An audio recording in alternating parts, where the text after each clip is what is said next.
So, welcome to Seen and Solved, where real shop floor challenges meet real talk. Today it's phosphate face off. We're going to look at the Z1500 versus the TCJ50. Kevin O'Brien steps in with the Z1500, the low sludge, low hassle zinc workhorse. Erik Surland's backing TCJ50, bringing phosphate punch and a proven track record.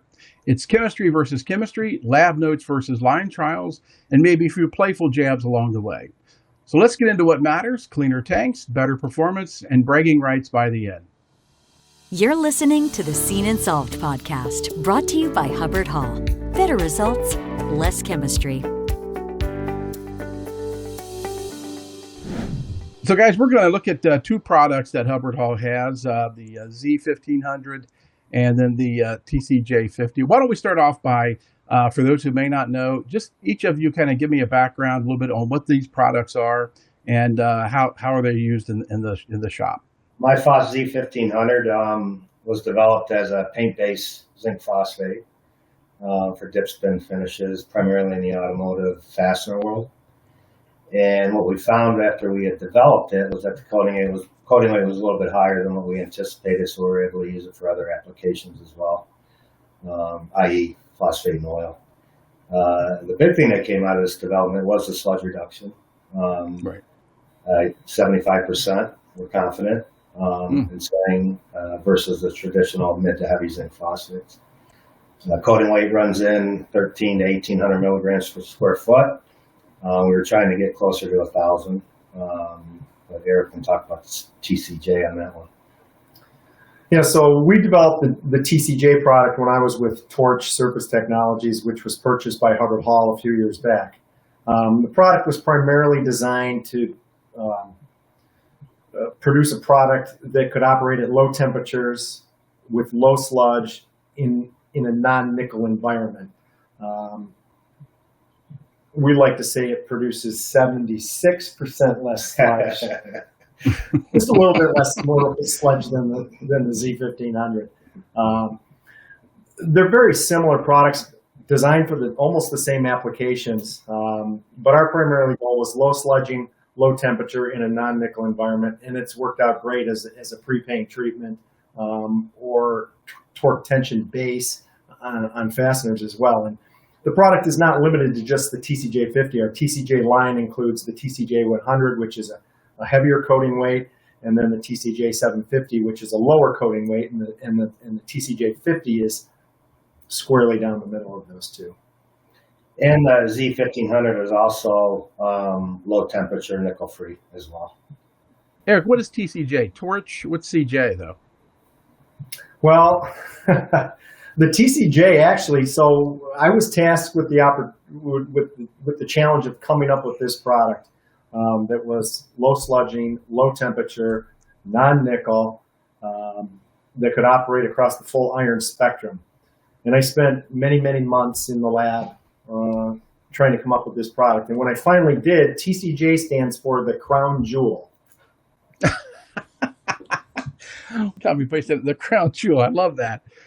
So yeah, that is what the name of that product was, the crown jewel. And it turned out to be that way because, it's been one of our best-selling products over the past, 15 to 20 years. When we're talking, sludge, I mean, a reduction in sludge is really saving a facility a lot of money, right? And treating it, I guess, hauling away and doing all that.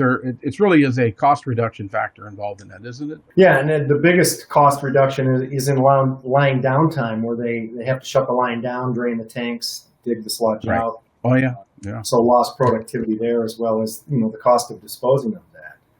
Right. Low temperature is a cost driver as well, because the BTUs required to heat it from, say, 130 degrees up to 180. It's not just linear; it's exponential. So there's huge cost savings by reducing the temperature as well.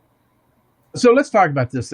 What shop scenario is the perfect fit for your chemistry? Maybe what's it not a good fit for? But really, what is the best? Let's differentiate what the best fit is for each one of these. Well, the TCJ50, the benefit it has is that it's tolerant to high iron, and the Z1500 is not.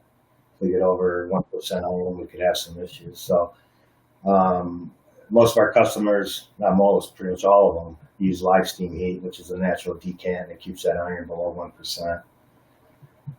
We can, on the other side of this, and I don't know if we can do this with the TCJ or not, we can run that phosphate at half the concentrations of our competitors and still maintain coating rate. So that would be the benefit of it. But if we're running over 1% iron, we could have some issues. Yeah, the TCJ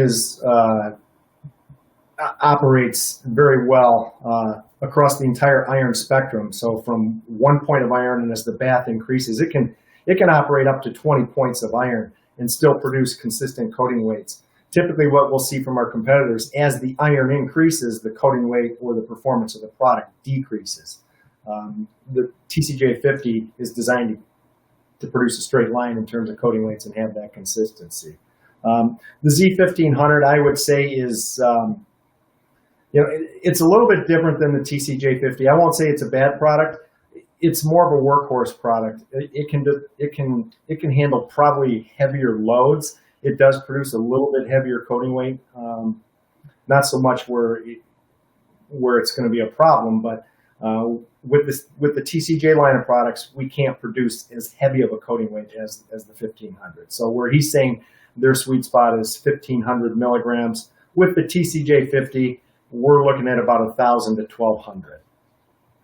And both products are workhorses. They're designed to be ran and ran hard, so they like to be abused. They do. You know what? Each of these baths, what they don't like to do is sit, work for a period of time, then take a break. Work for a period of time, take a break. They don't like to do that. They like to just keep working. Since Torch was acquired, I guess you guys were, I guess, competitors for a while. I guess did you know about each other's products while you were out there working with your customers? And he had good relationships with his customers, and as much benefits that our TCJ offered the customer, they weren't willing to switch because the 1500 was such a good product that they were near similar in terms of what they could offer. So it was he was a tough nut to crack in the field. I'm glad he's on our team now. Or I'm on his team. Right. Yeah, right.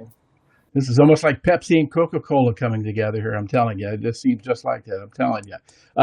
Let's talk about the myth about low and no phosphate products. How do you respond to that when people ask you about, some of your customers ask you about that, the low and or no phosphate products? Well, that's always been the holy grail or the unicorn everybody's chasing. We've seen some inroads in different markets to go non-phosphate, and that's primarily in the pre-paint treatments. We've got some technologies there that do a great job.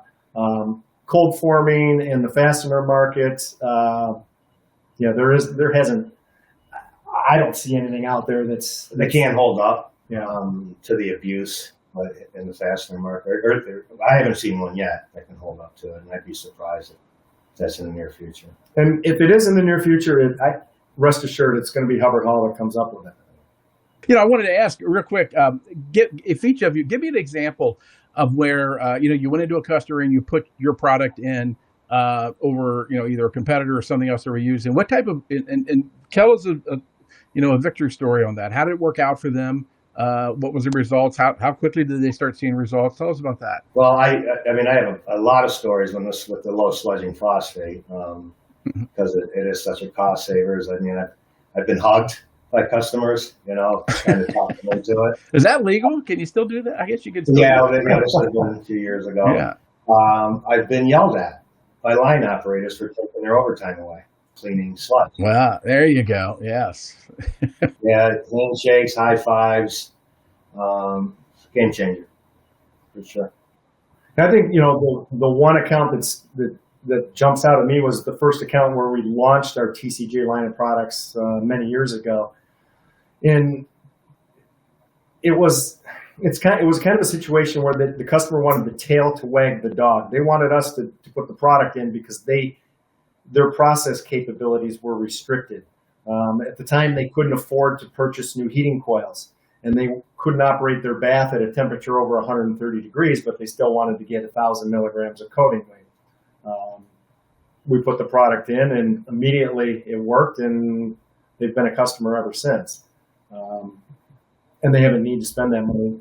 We want them to update their line when they have deficiencies, but we got them through a a period of time with that product that allowed them to continue operating.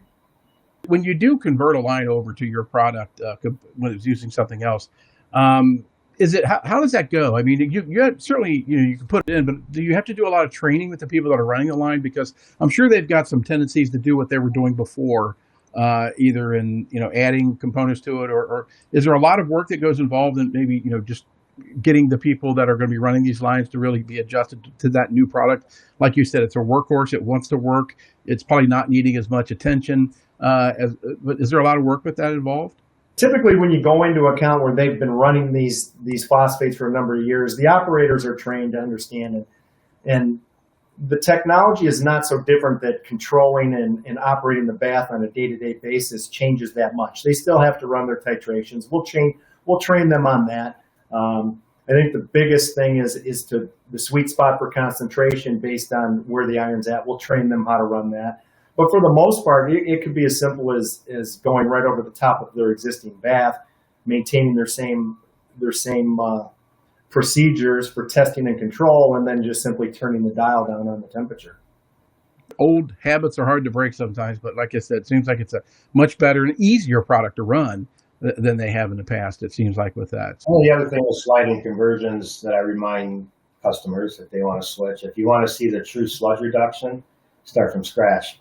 And we can, in 99% of the time, we can do a sliding conversion, but you're not going to get the sludge benefit until whenever you desludge the tank again. So I always try to get them to try to dump and start fresh. I was going to say that's the same for reduced temperature. If you do a sliding conversion, the baths get trained to operate at a certain temperature. So if you don't start at 130 or 140 degrees, it's hard to go from 180 down to 140. You need to start the bath at that temperature. Train it like a dog, and it'll work at that temperature. Just wrapping up here, final questions. Talk about each of your products. The Z1500, the TCJ50.